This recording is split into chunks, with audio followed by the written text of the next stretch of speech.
सास का मायका प्रेम। रिद्धि की सास को हर वक्त अपने मायके का गाना गाने की आदत थी।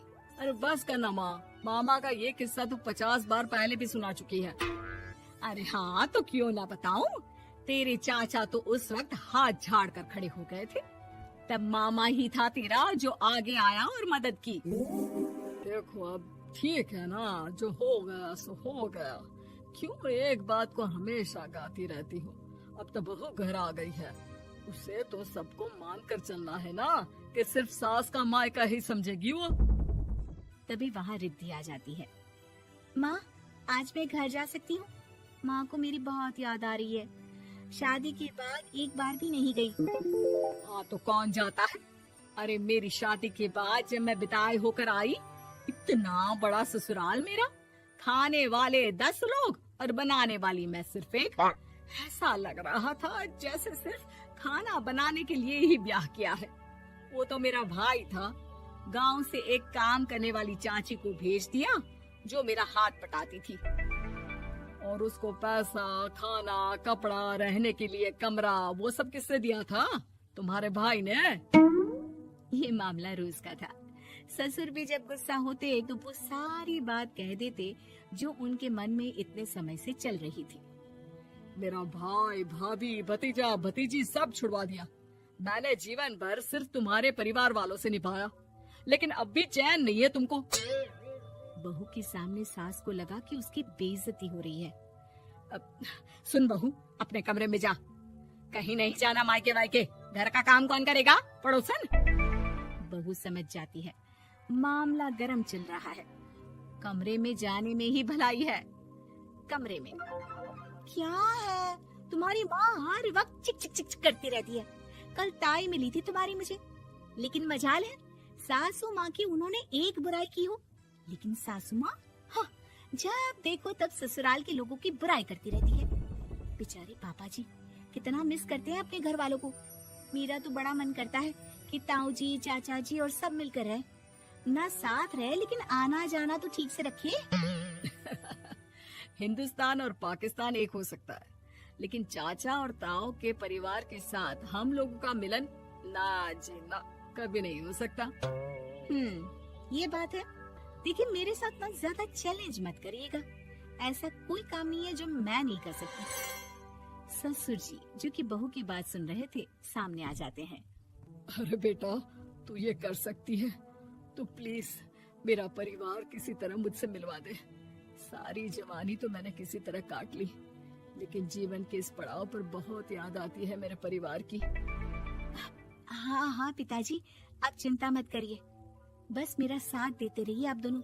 फिर देखिए कैसे माँ जी भी ठीक हो जाएंगी और पूरा परिवार भी एक हो जाएगा। थोड़ी देर बाद बहू सामान लेकर घर से निकल रही होती है कि मना किया था ना तुझे मायके जाने के लिए, फिर क्यों जा रही है? बहू कुछ कहती इससे पहले ही बेटा बोलने लगता है। क्या है माँ, वो घर जा रही है। वैसे भी उसके माता पिता ने मुझे 10 लाख दिए तब जाकर मेरा काम शुरू हो पाया, वरना तूने मेरे लिए किया क्या है? अरे वाह बेटा, बचपन से पढ़ाया लिखाया, तेरे दुख दर्द में जगी, और आज वो लोग तुझे सही लग रहे हैं। और फिर ससुराल में लड़की खुश रहे, ये तो मायके वालों की जीवन भर की जिम्मेदारी रहती है। तो ये तुमको भी तो सोचना था ना। ताऊ जी ने पापा को पढ़ाया लिखाया, जब तुम नहीं आई थी तो पापा के लिए ताई जी ने पापा की माँ की तरह देखभाल की। अब बोलिए। अरे तू कुछ नहीं जानता बेटा, तेरे पापा को सब पता है, तभी वो उन लोगों से वास्ता नहीं रखते। मैं उन लोगों को जानता हूँ, लेकिन मैं तुम्हें नहीं जानता कि तुम्हारे मन के लायक काम नहीं हुआ तो तुम घर की शांति बर्बाद कर दोगी। सास जोर जोर से चिल्लाने लगती है। तभी वहाँ सास का भाई आ जाता है। अरे क्यों आप लोग मेरी बहन को परेशान करते रहते हैं? पहले ये जीजा कम थे, जब बहू भी आ गई। बहन, मैंने तो 30 साल पहले ही बोला था, अपना हिस्सा ले और छोड़ इन लोगों को, चल अपने साथ।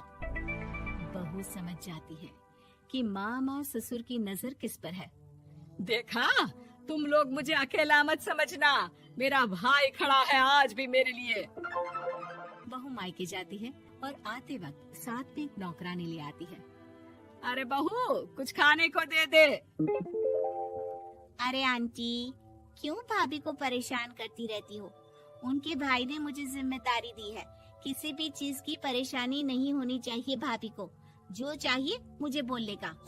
आय हाय, बहू के मायके वालों का इतना दखल।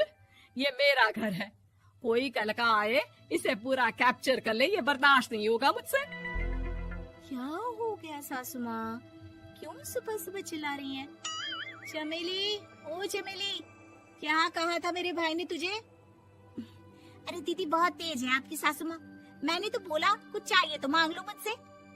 अरे निकल यहाँ से, घर को रेलवे स्टेशन बना रखा है, जो देखो वो घुमा जा रहा है यहाँ से वहाँ। ये कहीं नहीं जाएगी। ये जाएगी तो घर का काम कौन करेगा? मैं। हाँ, और क्या करती है बहुएं? घर का काम ही तो करती है, इसमें नया क्या है? तभी वहाँ ससुर जी आ जाते हैं। हाँ, तो यही बात तो तुम्हें भी समझनी चाहिए थी ना। आज बहू के मायके से नौकर आ गया तो तुम्हें बुरा लग रहा है? अरे तो उस वक्त गर्मा गर्म खाना तो सबने खाया ना। ऐसा तो नहीं है कि मेरे मायके का नौकर था तो सिर्फ मेरे लिए बनाता था। अरे निकालो इसे, फिलहाल बाद में बात करती हूँ। सास का गुस्सा जोर से नौकरानी पर फूटता है। तभी वहाँ बेटा सामान के साथ आकर खड़ा हो जाता है। चलो रिद्धि, तुम ठीक बोलती हो। मेरी माँ को तो हम लोगों की कोई फिक्र है ही नहीं, ये तो सारा दिन सिर्फ अपने बारे में सोचती है। और देखिए, मैं अब से कह रही हूँ कि अब से इस घर की तरफ आपको देखना भी नहीं है। नहीं आना आज के बाद इन लोगों से मिलने। हाँ, बस कभी कभी दिन में 2 बार मिलने आ जाओ। नहीं, बिल्कुल नहीं। ससुर झूठा नाटक करते हुए। मेरी बीवी ने मुझे मेरे ही परिवार से दूर कर दिया, आज बहू मेरा इकलौता बेटा दूर कर रही है। हाय, कैसे जीऊंगा मैं? वाह, वो भाई जो आपको बेटे की तरह मानता था, उन्हें छोड़ने में तो दुख नहीं हुआ। आज खुद का बेटा छोड़कर जा रहा है तो कैसे जीऊंगा? बढ़िया है। अब सास समझ चुकी थी कि उससे गलती क्या हुई है। मुझे माफ कर दे बहू, अब मेरी समझ में आ गया कि अपनों से दूर कर बीवियां पति का भला नहीं बल्कि उन्हें जीवन में अकेला कर रही है। मुझे माफ कर दे, मैं अब सबसे माफी मांग लूंगी। ससुर जी दूर से बहू को थम्स अप दिखाते हैं।